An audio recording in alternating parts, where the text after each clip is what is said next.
Everest পৃথিবীর সর্বোচ্চ পর্বতচূড়া, যেখানে প্রতিদিনই কেউ না কেউ স্বপ্ন দেখে শীর্ষে পৌঁছানোর। কিন্তু এইবার সেই স্বপ্ন থেমে গেছে ভয়ঙ্কর তুষারঝড়ে। প্রতিবছর মাউন্ট এভারেস্ট জয় করার লক্ষ্যে হাজার হাজার মানুষ ভ্রমণ করে থাকেন, তবে মাঝে মাঝেই বিপজ্জনক তুষারঝড়ের কবলে পড়েন অনেকেই। এই বছর তিব্বতের মাউন্ট এভারেস্টে তীব্র তুষারঝড়ে আটকে পড়েছেন অন্তত 1000 মানুষ। তাদের উদ্ধারে চলছে অভিযান।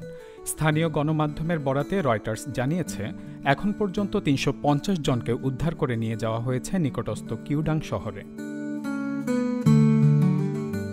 চীনের রাষ্ট্রীয় গণমাধ্যম জানিয়েছে, তিব্বতের পূর্ব ঢালে প্রায় 16,000 ফুট উচ্চতায় আটকে পড়েছেন পর্যটকরা। প্রবল তুষার সরিয়ে আটকে পড়া মানুষদের নিরাপদ স্থানে সরিয়ে নিতে কাজ করছে শত শত উদ্ধারকর্মী ও স্থানীয় বাসিন্দারা। এক্সট্রিম মশার কয়েল প্ল্যান্ট ফাইবার দিয়ে তৈরি, ডেঙ্গু, চিকুনগুনিয়া বাহি সহ যে কোনো মশার বিরুদ্ধে দেয় এক্সট্রিম সুরক্ষা। পর্বতারোহীদের গাইড চেন গে শুয়াং রয়টার্সকে বলেন, তীব্র শীতের কারণে এখানে সবচেয়ে বেশি ঝুঁকি রয়েছে হাইপোথার্মিয়ার। এই বছরের আবহাওয়া স্বাভাবিক নয়। আমি আগে কখনো অক্টোবর মাসে এমন আবহাওয়া দেখিনি। হঠাৎই আবহাওয়ার এমন পরিবর্তন।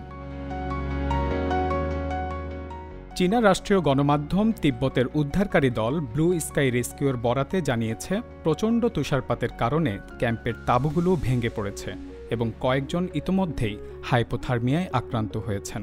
তিব্বতের স্থানীয় প্রশাসন জানিয়েছে, আবহাওয়ার এই চরম অবনতির কারণে গত শনিবার রাত থেকে এভারেস্ট ভ্রমণের টিকিট বিক্রি এবং দর্শনীয় এলাকায় প্রবেশ বন্ধ রাখা হয়েছে। এদিকে নেপালে ভারী বৃষ্টিতে সৃষ্ট ভূমিধস ও আকস্মিক বন্যায় 47 জনের মৃত্যু হয়েছে এবং চীনের অন্য প্রান্তে টাইফুন ম্যাটমোর কারণে প্রায় 1.5 লাখ মানুষকে ঘরবাড়ি থেকে সরিয়ে নেওয়া হয়েছে।